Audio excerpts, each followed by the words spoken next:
All right, hello and welcome to our October 18th edition of KNET Talk. Today we're going to talk about some drugs and drinking policies. There's an article that we read that kind of had an interesting punishment to it. We'll get to that later, as well as most popular Halloween costumes now that we're in October.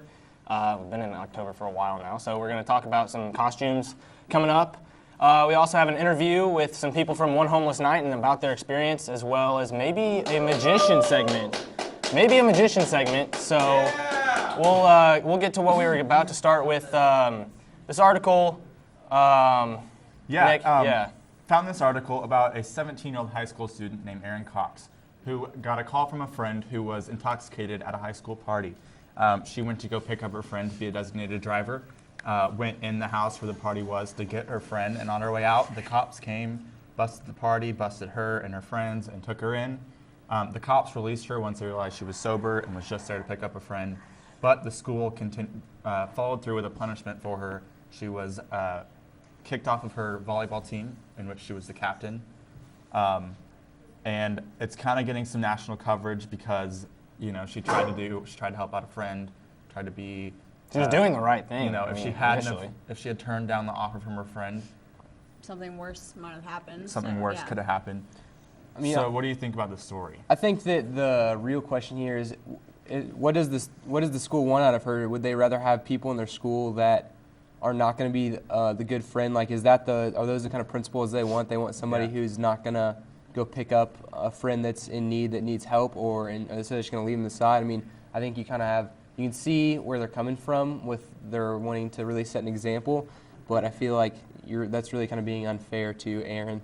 Well, I mean, what it comes down to is if she decided, if the school had already set the principle and she had known that she was going to get punished for it, and she didn't do anything about her friend, not being sober at this party, and she didn't pick her up. I mean, she could have gotten a ride home with a drunk driver or someone who's intoxicated with something else and been hurt, or ended her life. I don't think there's anything wrong with, stepping up and being a friend and being a designated driver. I don't think that she. Kind of the other side of this debate, I think, is now that this story has come out, that could be an excuse to get yourself out of it. If you went to the party to drink and hadn't started, then you could say, "Oh, I was just the driver. I'm innocent." And see, the part that I think about that, because I was thinking about that too as I was reading through it. I was thinking about how, if I think it might have been a little bit different if she was just at the party. She went to the party with her friends, and they had just told her, hey, you're going to be a designated driver. She understood that, but she wasn't even there. She gets a phone call, and so she goes for this purpose of picking up her friends. So I think that's where you see the distinction. Well, yeah, she obviously wasn't there for an extended period of time. She was there to, just to pick up her friend and get on her way, and. I feel like high school's the principals and stuff expect it not to happen. Like, it's going to happen in high schools, and it's just, how do you handle the situation? Do you go to the party and not drink? Do you not go at all? Like, you don't want to exclude yourself from the social life, but there's a way to do it responsibly. I don't know what they want. Mr. McCabe actually emailed me the official policy, the official handbook for athletics here, and kind of the point of the story is more athletics than overall school suspension. It says, use or possession of alcoholic beverages, drugs, narcotics, or hallucinating agents by people who play a sport. The first offense is the individual will be suspended from the squad for the remainder of the season. At the end of that point, they can talk with counselors, head coaches, and principals about further decisions. The second offense is the individual will be suspended from all extracurricular activities for 365 days. And then underneath it says any repeated violations is up to basically the administration. So what do you guys think about, do you think if you do find yourself in that situation, should they drug test you? How should they go about this? I don't know. I mean, that's kind of hard because I've never really found myself in that position, but and thankfully I haven't. But I feel like there needs to be more investigation before they're just you were at this party, you must have been drinking or using drugs, we're going to suspend you. I feel like there needs to be, and maybe there is, I don't know because I've never been in this situation, but I feel like there definitely needs to be an investigation that takes place as to what was going on so they can really have the true story. You know, and the extreme act would be a accordingly. school like Rockhurst who just does drug testing for all their students. Yeah. But, you know, that's not free, and that's a private school. It's just a different situation. Not as many kids, so. I guess we'll just go ahead and move on to the next topic because it's such a rough line that you can't come up with a final answer. Exactly. As I mentioned earlier, we're in October and we're just about a week away from, or a little over a week away from Halloween. There's an article that we're going to look at about.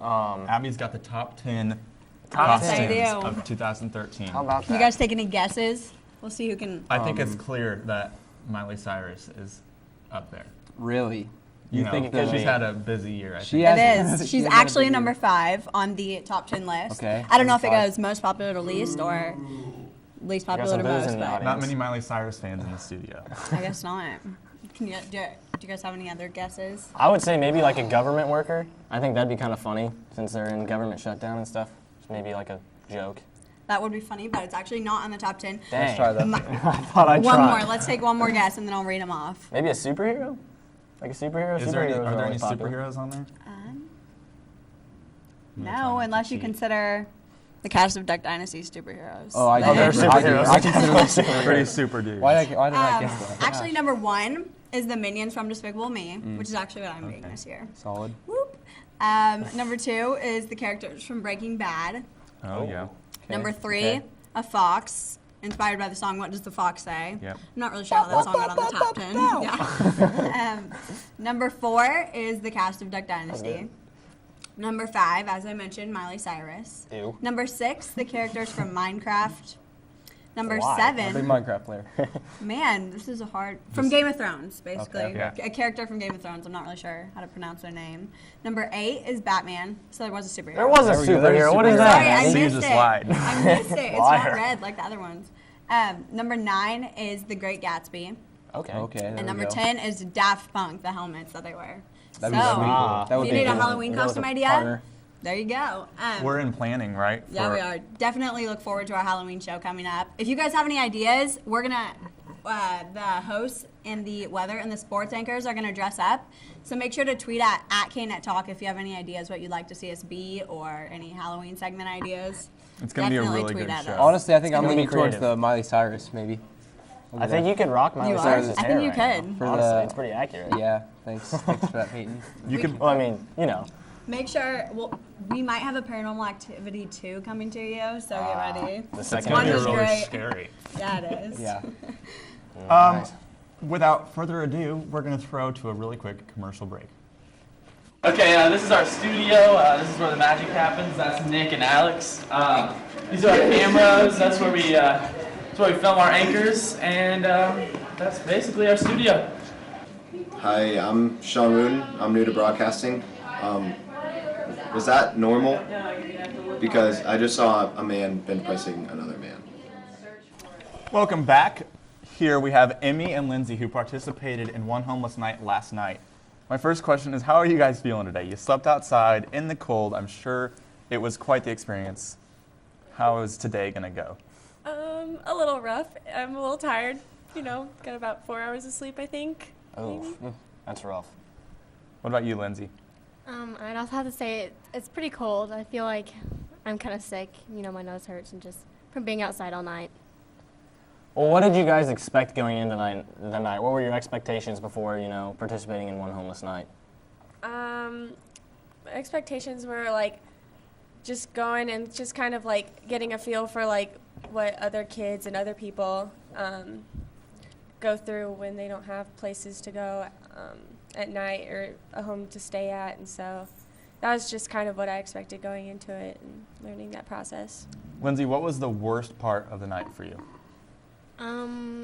Definitely when I went to sleep and you'd wake up and you were like freezing cold. Yeah. What did you guys think you learned from this experience more than anything?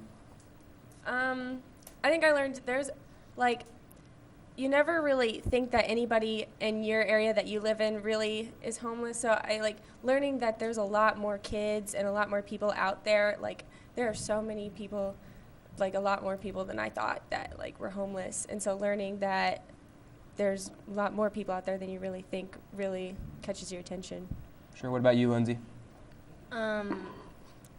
just getting what to feel like some people, they'll be walking around school with a smile, but really they're homeless, and just seeing what they are like every night, like when they leave school or leave everybody, and just interesting to kind of put yourself in their shoes.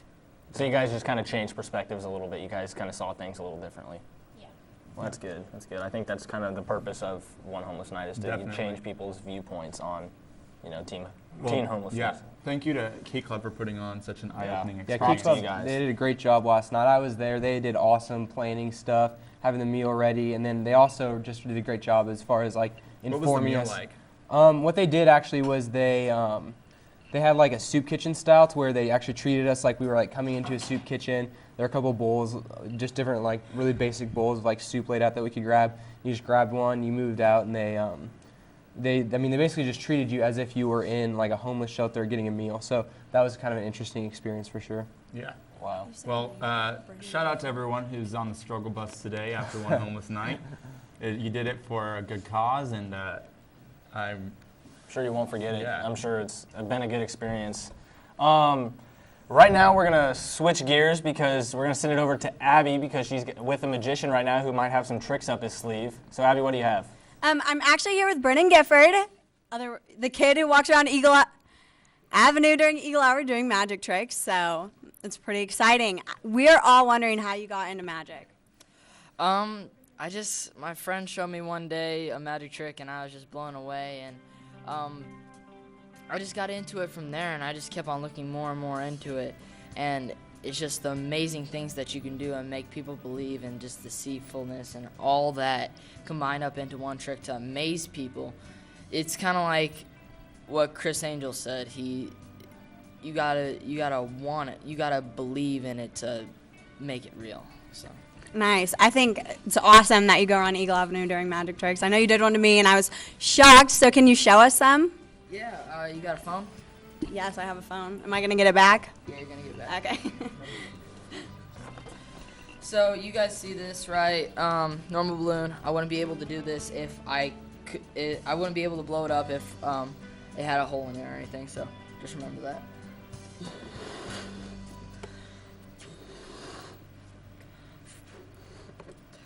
Now watch this. You might. What?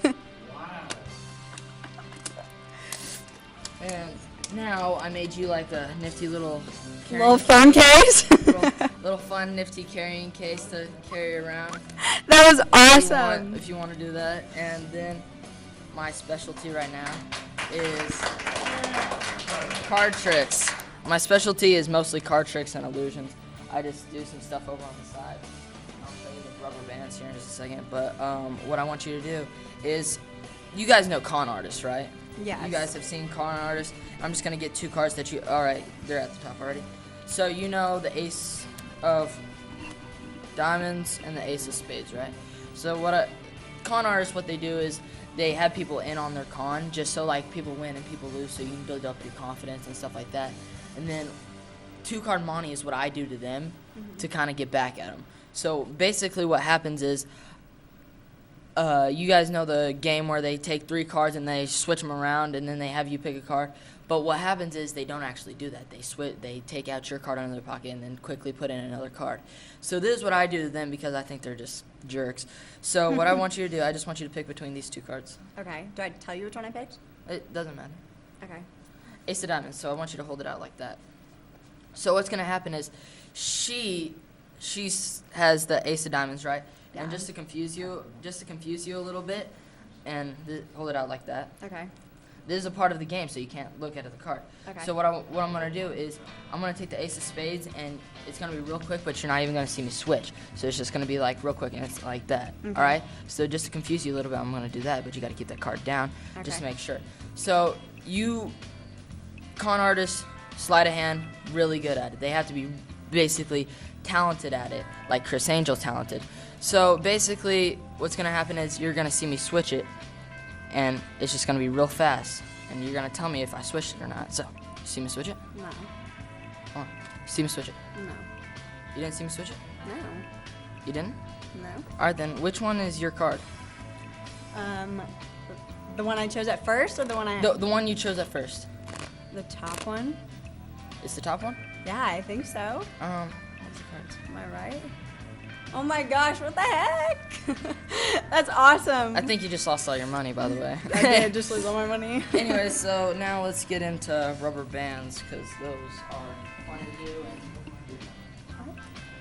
So, now, what I'm going to do is I'm just going to take out, this is just going to be real quick if I can find it in my pocket. I carry like all my stuff in my pocket, so it's Got big pockets. yeah, I know. It's kind of impossible to find anything in here sometimes. And it's so frustrating, I swear. So, what I want you to do is, if I could find my dollar that I have in here. $1? I might have $1. Requires $1 and a paper clip. Does it require a certain dollar? Because we have $1. No. Okay, no. here's $1. And paper clip. Anybody have a paper clip? No. Paper clip? That's fine. That's fine. It's fine if you don't.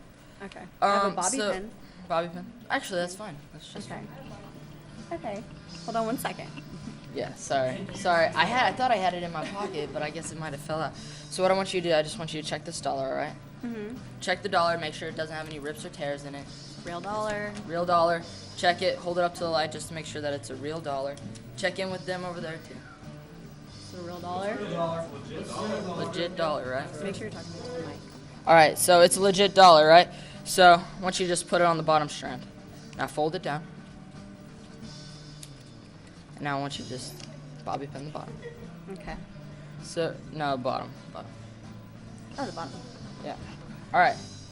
So picture this like a staircase, all right? So look at this.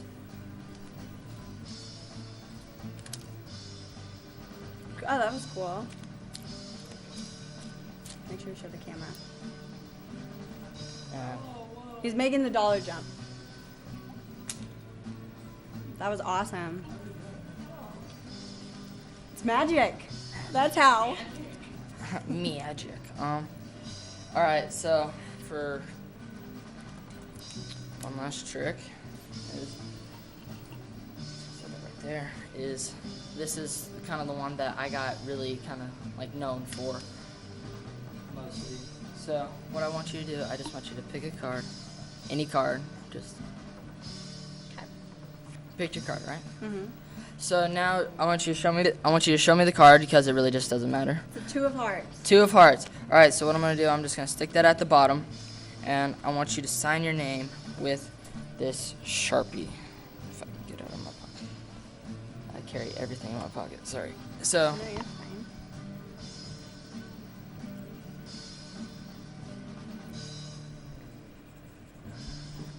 So I kind of got famous for this trick just because it's just so impossible. And what I'm gonna do, I'm just gonna take your card. And do you feel connected to your card, kind of? Yeah. Connected, cause it's heart, right? Right. Anyways, so I'm just gonna put it right there at the top. And then what I want you to do, I just want you to take your card. I want you to bite on it. Okay. Bite on it. So as you feel connected to that card, I'm gonna make a card that I feel connected to as myself. So I'm just gonna take this and 10 of hearts. See that? And then what I'm gonna do is I'm just gonna BRENNON and then like this. And I feel connected to this card just as you because you know hearts. And anyways, so I'm just gonna put this right here. And what now is gonna happen is our connections with each other are extraordinary, and just in ways that you can't even think of. So what I want you to do, I just want you to do the same as me, all right? So look at this.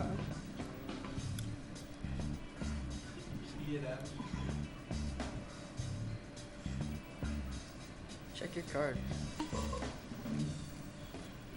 What? That is crazy. Definitely has my card, and I had his card. That was awesome. Everybody give a round of applause. Well, thank you so much for coming on the show today. I know it was, as you advance in your magic, we can have you on again. So it was nice that you were on here. We're going to throw it back to the desk with Nick and Peyton and Ryan. Thanks, Abby, and thanks, Brennan. My mind is blown right now. Like I don't even know He's how to becoming quite comprehend. the celebrity around the school with I- those tricks. oh, yeah. He really I know is. they're only going to get better. Wow. But Next up on the show, we have another celebrity, pretty much. Yeah. She is now a celebrity. We have Jasmine Ramirez here, who just got back from a trip to New York, kind of a trip she won through Teen Vogue magazine. Jasmine, can you tell us where this all began? Like, how did you end up going to New York? Yeah, okay, well, I've gotten Teen Vogue, like the subscription in the mail for like years now. And I was looking through it one day and there was a contest. It was a mother and daughter contest. And the grand prize was a trip to New York and a photo shoot and a shopping spree. So my mom and I kind of just joked around and we entered it. And then we got an email saying we were finalists, so we were excited about that. And then a few weeks later, we got a phone call and they told us we won the grand prize. So 3 weeks later, we went to New York and had a photo shoot with Teen Vogue. And tell us real quick about that grand prize. What was it? Yeah, so the whole week, the contest was like a campaign between Teen Vogue and Toyota, and it's just about like safe driving to like raise awareness, like no texting and driving and stuff. So our photo shoot was like in front of a Toyota car, and it was just like a 12-hour day. We had a stylist who picked out my mom and my outfits. We had a makeup artist, a hair stylist. It was really fun. Real deal. That's Definitely awesome. the celebrity Yeah. treatment. Yeah. When can we see you in this magazine? The pictures will come out in the February issue of Teen Vogue, so. All right, be on the Alright. lookout for that. A very exciting experience for a Liberty North student, and some of our reporters will get a more in-depth look at what that whole experience was like for Jasmine and her mom, and we'll get you more on that. Yeah, I think that's all we have for you today here at KNET Talk. So I hope you enjoyed our show, our magician, and our talk with our new celebrity in the school with Jasmine Ramirez. So I think that's all we got for you guys today. Yeah, Have a good thanks for weekend, watching. Liberty North.